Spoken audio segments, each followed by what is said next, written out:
All right, guys. Good evening. We are on to segment 14, which is pretty crazy. Like, we literally just have 6 weeks left of this 19-week coast-to-coast run. Like, Peter is getting so close, so close, so close. And Peter is actually getting a break tonight, which is much needed and definitely earned break. He just wanted to take this time to rest. So I don't blame him. But he's doing really well. And then, so this is actually my mom. She decided to join in tonight, and I'm just Emery's grandma, or Mima, and so she's gonna just help me tell y'all about how Peter's been doing. We're gonna talk about Lincoln. Lincoln is who we're remembering for segment 14, and we're just gonna chat a little bit about that and about fundraising and where we're at with our goal, all that good stuff. So first, we'll just start with Peter, like we normally would. So we'll just update on Peter. As far as I know, he had a really good week. I think it rained on his last day, so that kind of sucks. But he did really good.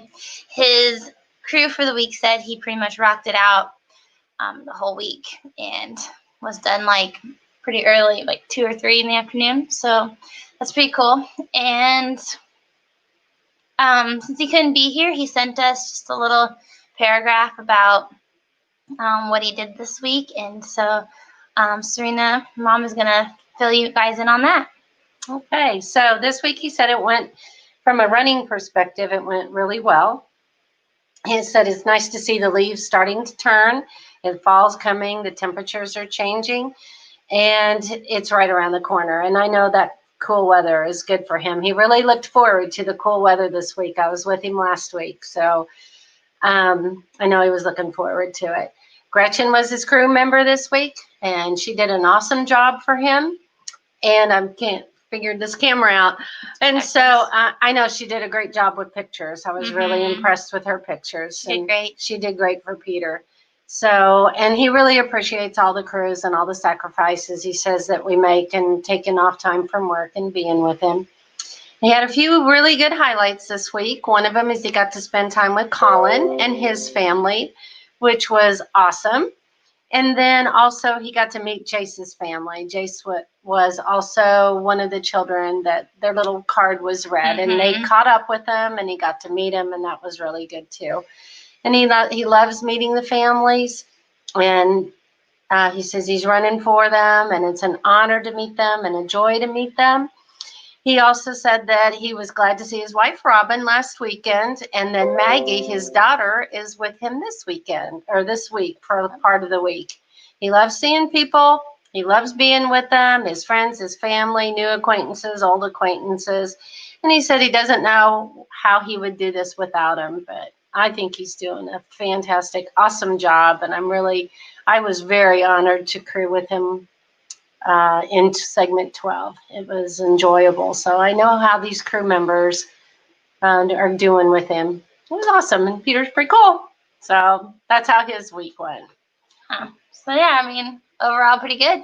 I mean, it sounded like he had a really good crew member this last week, and then this week coming on, yeah, I think he has a couple. They switch out like half. I think it starts with his daughter and a friend of theirs, Kathy, and then I think another Kathy and Molly finish the week, something like that. So he's going to have some good crew members this week too. And yeah, we definitely could not do it without all our crew members, because otherwise Pete would be on his own, and that just can't happen. And they feed him, and they make sure he stays hydrated, and they make sure he stays safe, and he doesn't not on the side of the road somewhere. So they do a lot. It's a hard work, but we're really grateful that they take a week out of their time and crew Peter across the country.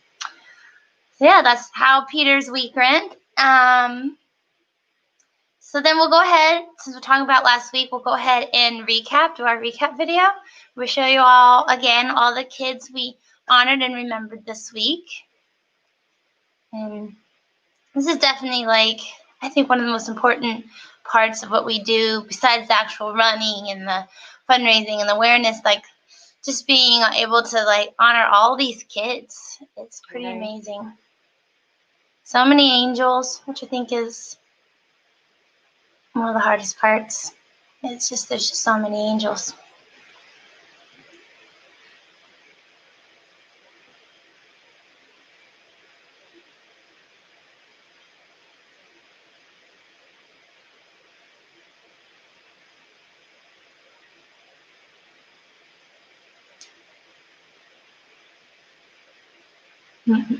Peter.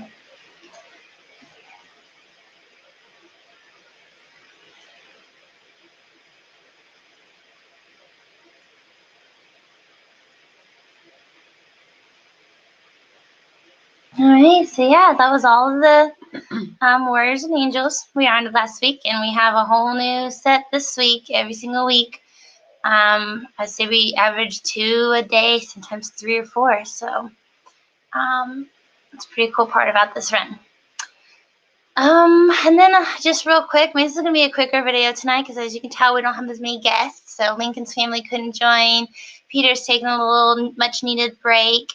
So it'll be a pretty quick video tonight. But I just want to say for our overall goal, it's pretty cool. It's at a pretty cool number, I think. We hit 125,000. So that's just, I just think, I don't know, I was excited to see that we hit 125. So obviously we're still 75,000 away from our 200,000 goal, but it's still pretty cool to see that we've raised 125,000. So thank you, everybody. Yeah. Yeah, thank you guys. Please keep sharing and sending your support any way that you can.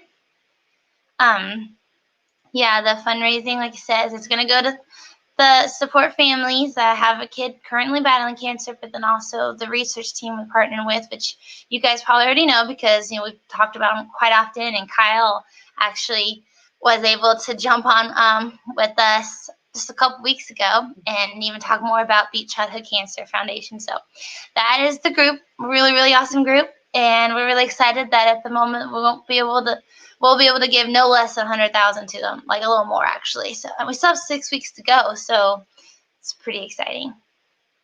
All right, so I think we'll go ahead and jump into talking about Lincoln. So I think Lincoln is special to a lot of people. I think his story really touched like a lot of people's hearts. I know it touched ours. And Lincoln passed after my M passed, and so it is kind of hard to follow these kids' stories because you just know what the parents are feeling and you know what the kids are going through, and that just makes it even harder to watch it all happen again and again. And Lincoln was definitely one of them that we were all following very closely. We were all rooting and praying for him, and like his little spirit was just infectious. Like he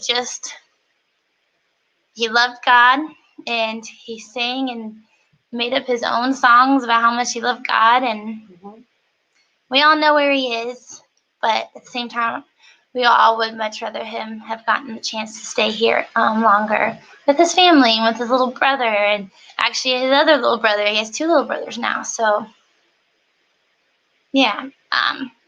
But his dad, Matt, so his parents are Matt and Caitlin.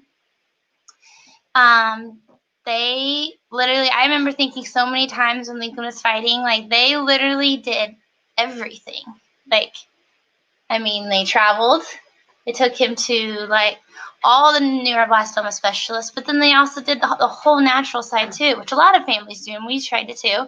But I remember them doing saunas and vitamins, and there was just so much they did, so much. They just fought so hard.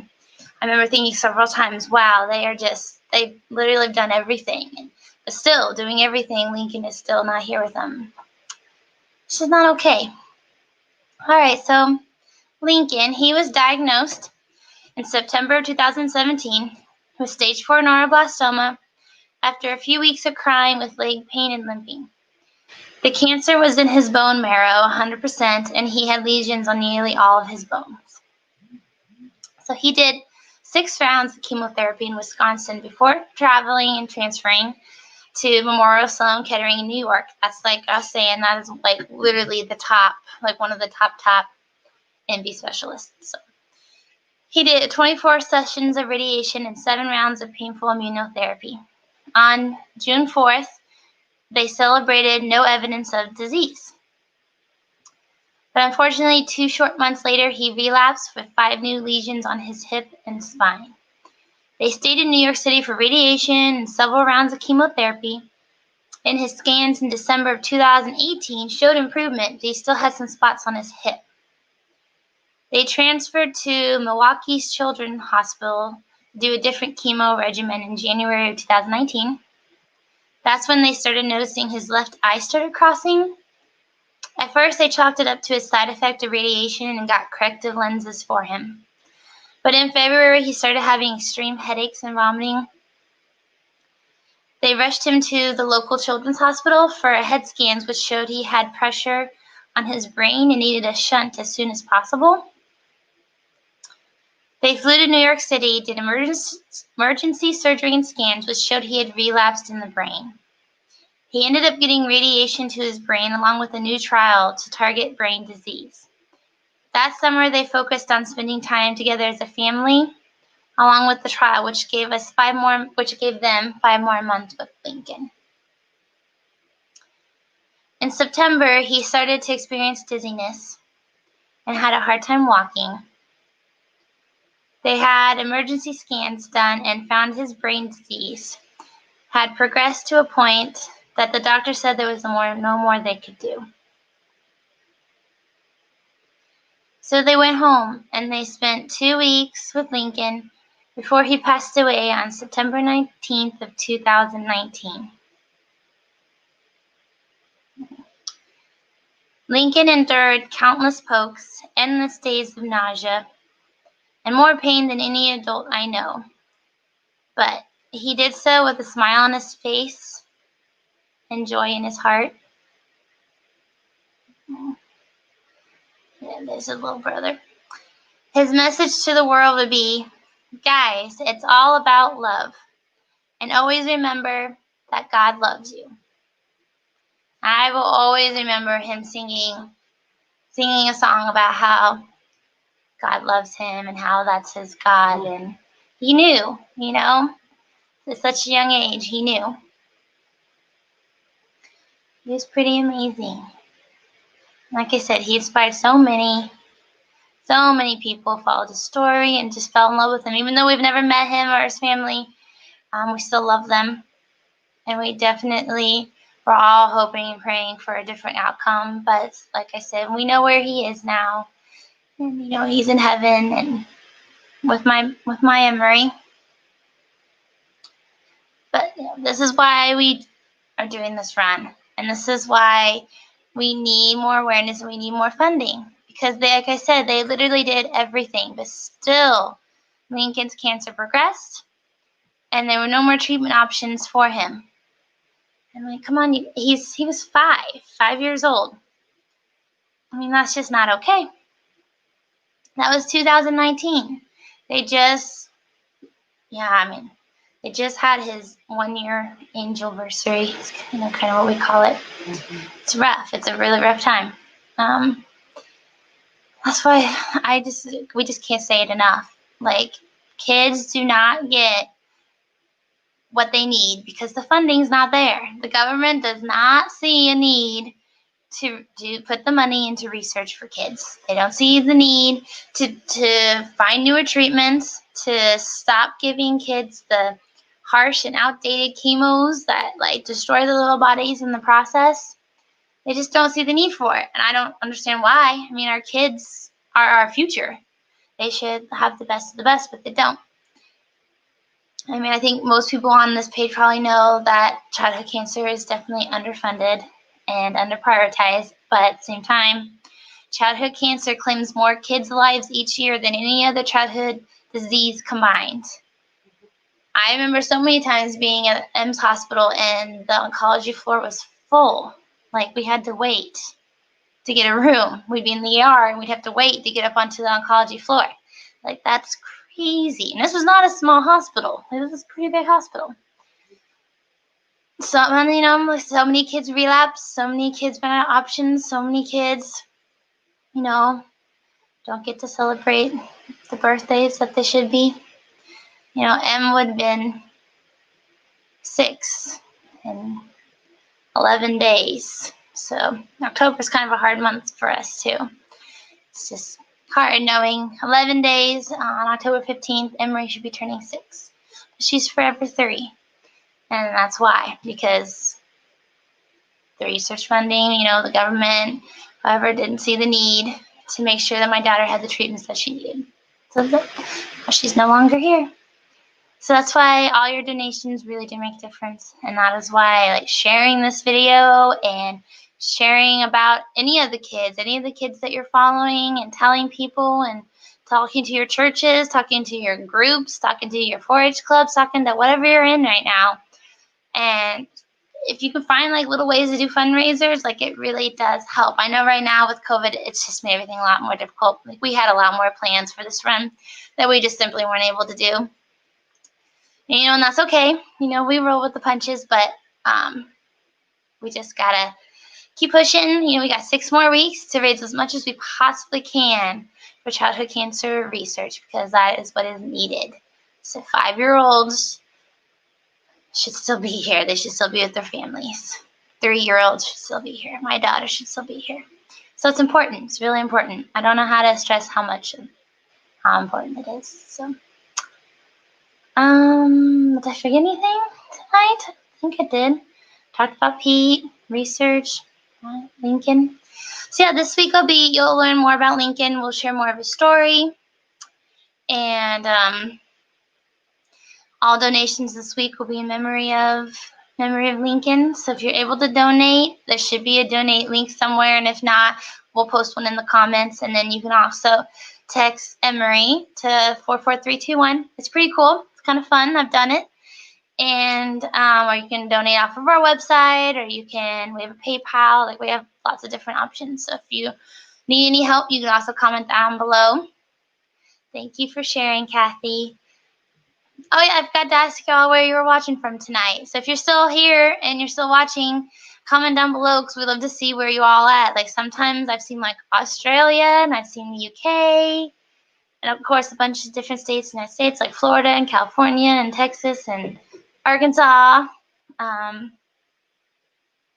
forget where else I've seen, but it's really cool to see where you guys are from. So if you're still on here, comment below where you guys are watching from. And you can also comment down below, tell me why you guys are here. Tell me how childhood cancer has impacted your life. I love to just, hear about everybody's stories.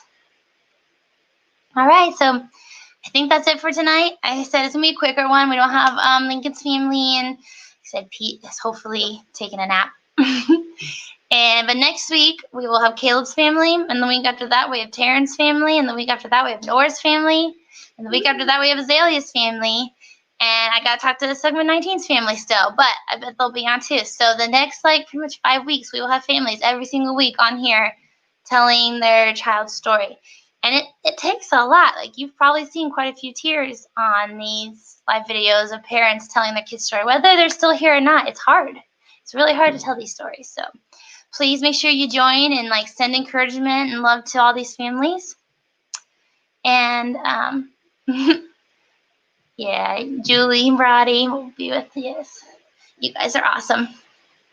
So yeah, keep joining. Like I said, it's only 6 more weeks to go. We are almost there. It's crunch time. So thank you all for joining in tonight, and we'll see you next week. Bye.